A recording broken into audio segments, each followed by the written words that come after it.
for a very long time. You have been left alone in these battles, facing many obstacles and struggles on your own, whereas you didn't do that to other people. You've been there for other people, or you tried to support them and help them as much as you could, but when it came down to you needing support and help, nobody gave you a hand. Nobody said, let me help you, I see you're struggling, I see this is happening and it's not right, let me do something about it for you, let me step up for you, let me fight with you. Not many people have done that in your life. And the other thing too, I see that it's not easy for you to ask for help. At the same time, it's like you have the ability to spot when someone needs the help. You were so quick to step in to support other people, and you question, like, how did people like leave me alone, or not know that I needed them, even though you didn't ask for them. Some people knew what you were dealing with because they either heard it from you or they heard it from others. And by others, I mean that the gossip, the lies, the mistreatment, the misjudgment, those rumors went around and people got to see what was being done to you. Not many people stepped in to say, you know what, enough is enough, or you know what, that's not right. Stop saying that, stop doing that, that's not true. Take it up with her, take it up with him instead of spreading lies.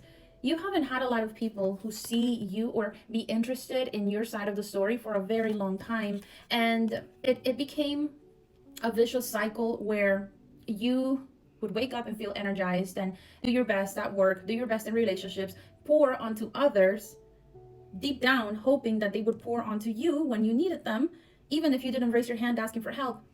And it didn't happen. I know that you don't consciously do things expecting rewards or things in return. However, deep down at your core, you are someone who is very intentional and very much like a perfectionist in the way that you approach people or the things that you do for people, meaning that you don't like to give average or basic love, support, basic words, basic performance. You like to do the best that you possibly can for other people. You have forgotten your own needs. You have forgotten how important you are because many people didn't make you feel important.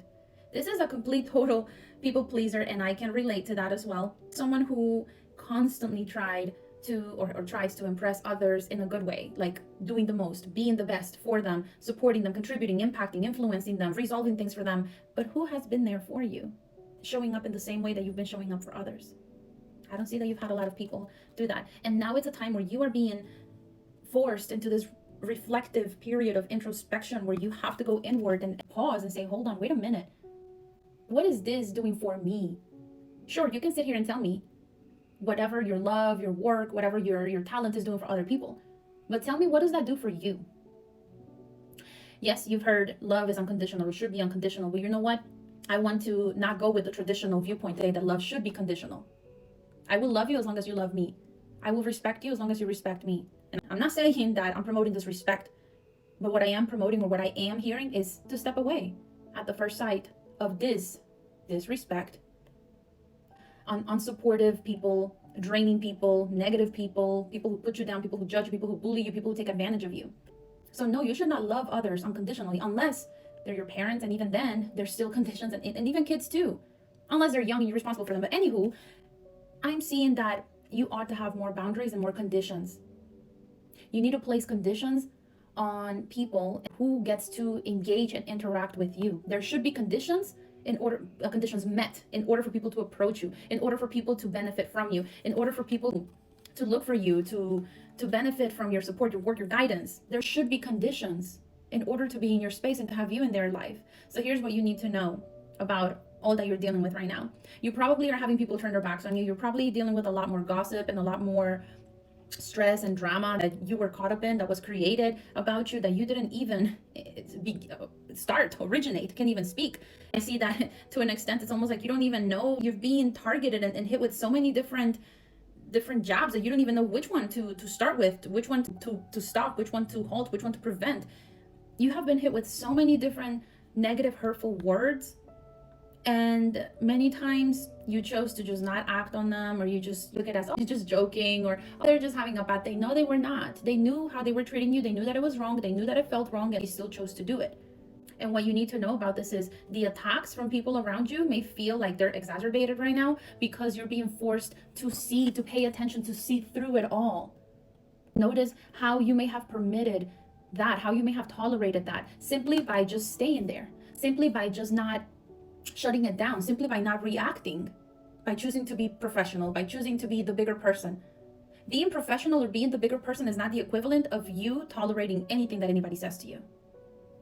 And unconditional love should not come at the sake of you sacrificing your own peace, your well-being. So why? You married your husband or your wife because you love them unconditionally. That means that you got to put up with their disrespect. They're just having a bad day. They just had too many drinks. Oh, they were just joking. They didn't mean it like that. No. Because maybe you work at a place where you want to be in for a long time. So just because the CEO or the higher ups have a high position of power that enables them to treat you the way they do, to gossip about you, to lie about you, to take advantage of you. No. At the end of the day, there should be conditions for love. There should be conditions for people to be in your life. You are a whole empress or emperor. You are so loving. I don't know that you recognize fully how special you are, how talented, how loving, how affectionate, how influential, how powerful your presence is.